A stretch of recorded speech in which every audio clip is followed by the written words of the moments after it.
Hi, it's Rico again. Welcome back to Brooklyn Cooking and episode 10. We reached a milestone. Today we're going to take it nice and easy. We're making mac and cheese three ways.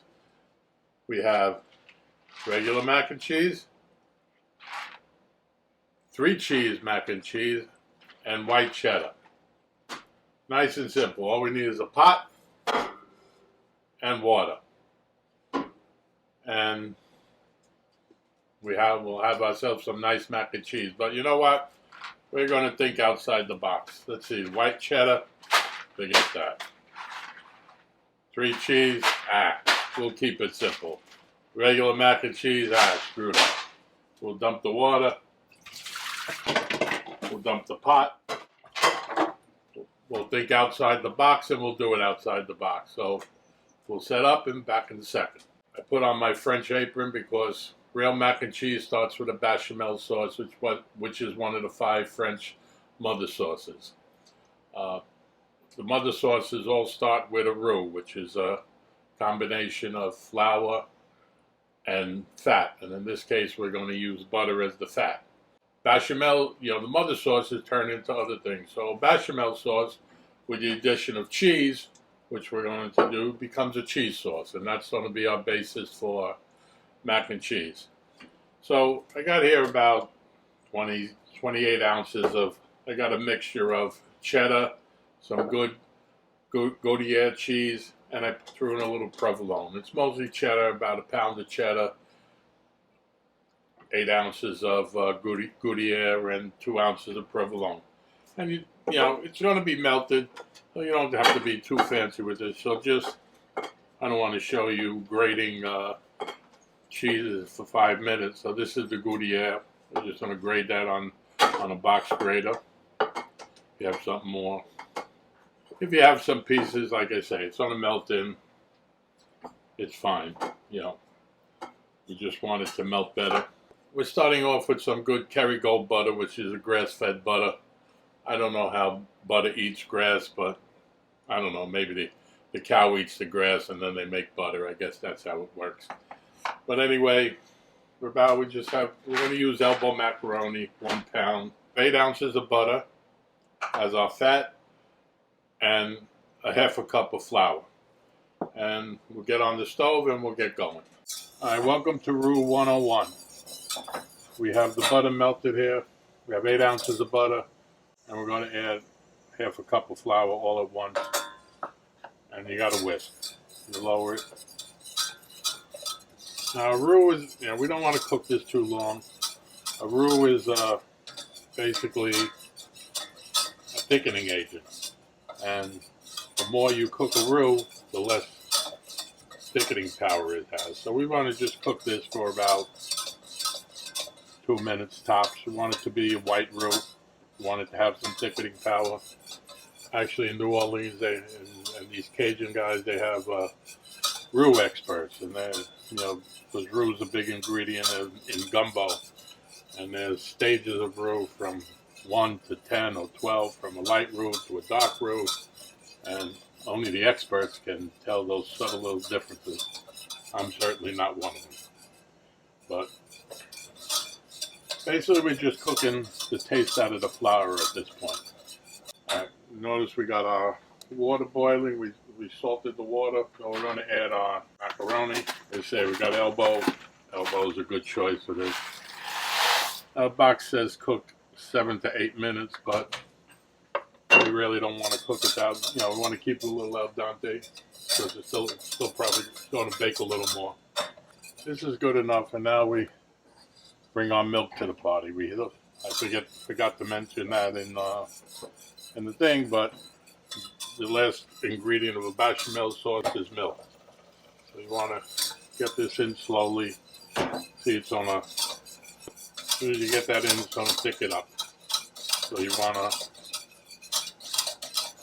to really, for your next addition, you want to get this really smooth. This is actually a roux whisk, but any whisk will do. This lets you get into the corners a little better than a ball whisk. That looks pretty good. Our next addition of milk. Looks very thick now, but it's going to thin out as we get all the milk in there.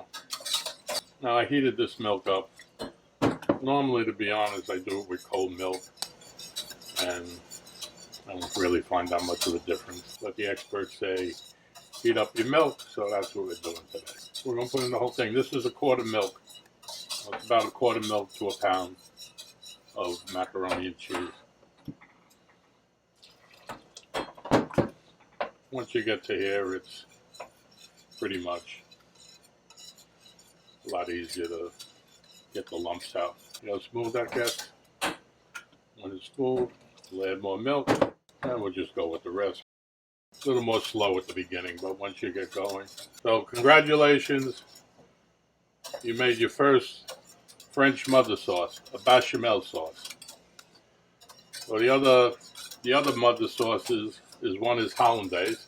That's the only mother sauce that doesn't start with a roux. And I can't pronounce the other two, but one is a roux with a chicken stock, a light chicken stock, and the other was a roux with a beef chicken stock. And the fourth mother sauce is Viva Italia. It's tomato. Tomato sauce is the fifth of the mother sauces. And that started out, I never tried it. It started out with a roux. Basic of the French tomato sauce is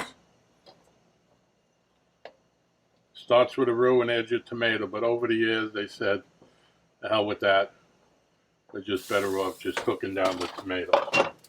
So once you got that going, you want to season it up a bit. We got 2 teaspoons of salt here. By the way, that butter you use should be unsalted, but I use salted. I don't see a big difference. And we want to kick it up a little bit, a little flavor, a little cayenne pepper, maybe quarter teaspoon if I put in that much.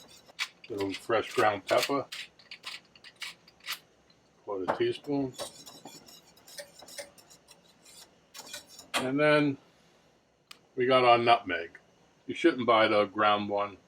Nutmeg is a real big deal. This little thing is great. It's great for grating cheese. It's great for nutmeg. It's great for anything. I try to hold on to it. A lot of times I drop the nutmeg into the pot and I fish it out, and no harm, no foul. Yep. Speaking of no harm, no foul. And that's it. Okay. We take it off the heat. Now we have our cheese. We started out with about 26, 28 ounces of cheese, and we're going to whisk it in. But I pulled out about 9, 10. I pulled out about a third of it because we're going to mix that into the final product. We're going to mix that in on the top, make it a special to bake it. So now your bechamel mother sauce is becoming a cheese sauce, and that's what mother sauces are about in cooking. Not that I'm a French cook expert, is you have a mother sauce that becomes other things. One little secret, when you're going to lick your fingers after you drop something in the pot, make sure you just weren't picking up cayenne pepper, because my mouth is burning right now. We now made a cheese sauce. Now, besides throwing this on mac and cheese, you could use some different cheeses, provolone, or stick a good mix of provolone and cheddar. You got your own cheese whiz, so we're kind of big on Philly cheesesteaks there. I call them Brooklyn cheesesteaks because we do it right. So now, if you don't want this going into mac and cheese, you want to make a little extra, bingo. You have your own cheese whiz. I think we're good on the spaghettis or the macaroni. So we're going to get it out of it, and we're going to drain it good. Okay, so we drained the macaroni well. We put it back into the pot. And now we got macaroni, we got cheese sauce, and a marriage made in heaven. We'll have mac and cheese. We got to get this good fruity thing to get all. You don't want to leave any of that behind. So right now, we have creamy mac and cheese. You can put this in a bowl and you're ready to go. I'd probably make it a little thicker if I was doing that, but it's not bad. I eat it.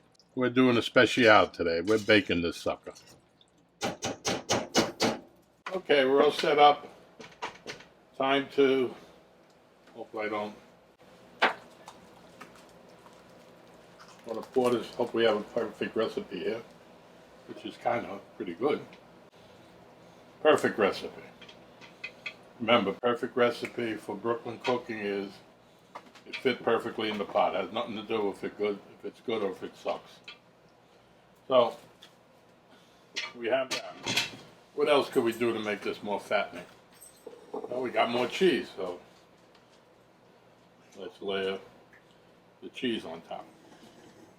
All right, by the way, I slightly buttered the bottom of and the sides of this pan. So what else could we do to make this get more calories in here? We could put some breadcrumbs on that. Normally I use just plain Italian breadcrumbs, but today I think this calls for panko. These are just plain panko breadcrumbs. We're just going to sprinkle these on top, give it a nice crunch. Now these are not, even though they're 4Cs, these are not flavored whatsoever. And are we done yet with the fattening stuff? As the French would say, you can never have too much butter. So, all right, what else can we add to this? You know what? I think we're going to leave well enough alone. So we're going to pop it in a 400-degree oven. It looks ready, so we're going to take it out. Oh, beautiful. It looks good. How it tastes, we don't know yet. I gotta admit, we had a little accident for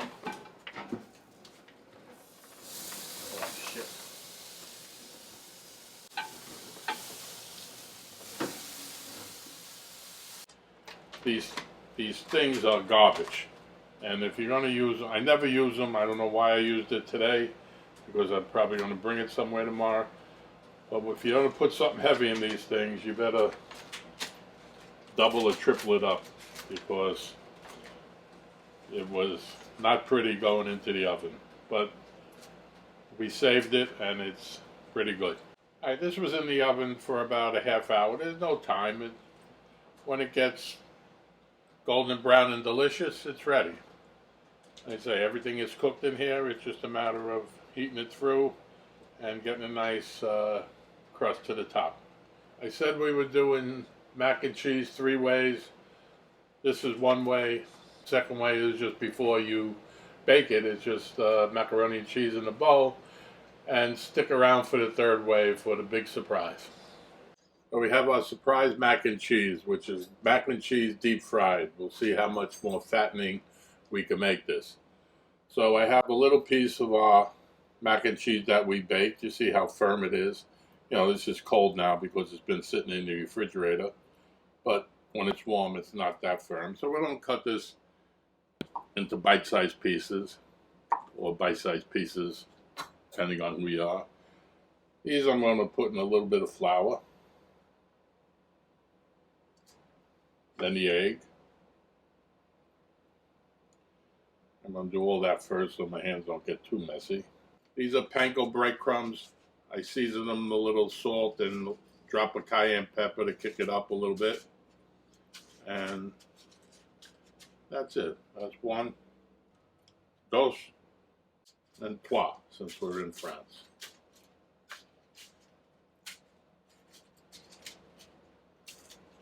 All right, these are going to in the fridge for a little bit to firm up before we fry them. Then we have a little more mac and cheese that I made. This is regular, that's not baked. We're going to fry this too. Just going to pull some out, make a ball like a rice ball. These I'm going to skip the flour. I'm just going to go right into the egg, into the breadcrumbs. These are a lot more messy for some reason. We have a little regular Italian breadcrumbs, so we'll try a couple this way, see how they come out. We'll do a taste test later, and we'll do one more. I'm going to finish these up off screen. We're ready to fry. These have been in the fridge for 20 minutes or so, half hour. I do a couple of each. Don't want to overcrowd it. I was lucky enough to have the deep fryer out. Normally we'd just put some oil in a pot and we'll let it rip. They look ready. I would let it drain here a little for a drop. I would dump them into a draining thing. These weren't cooking that long, about 3-4 minutes in the deep fryer. You know, everything's cooked in here. You don't not really need to get them all that cooked. I just want to get them to golden brown and delicious, and then you're done. So whether you like your mac and cheese regular, creamy, or deep fried, you can do this. It's basically all the same thing, just take it another step. Since this is France meets the South, I poured myself a little bit of some old No. 7 Jack Daniels, and to a job well done.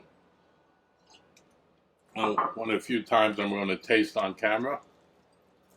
Oh, nice and oozy goozy, whatever. Oh my goodness, this is good. So if you enjoyed this video, hit the like button and subscribe to our station. And au revoir from Brooklyn Cooking. Until next time. Like it regular, creamy, or deep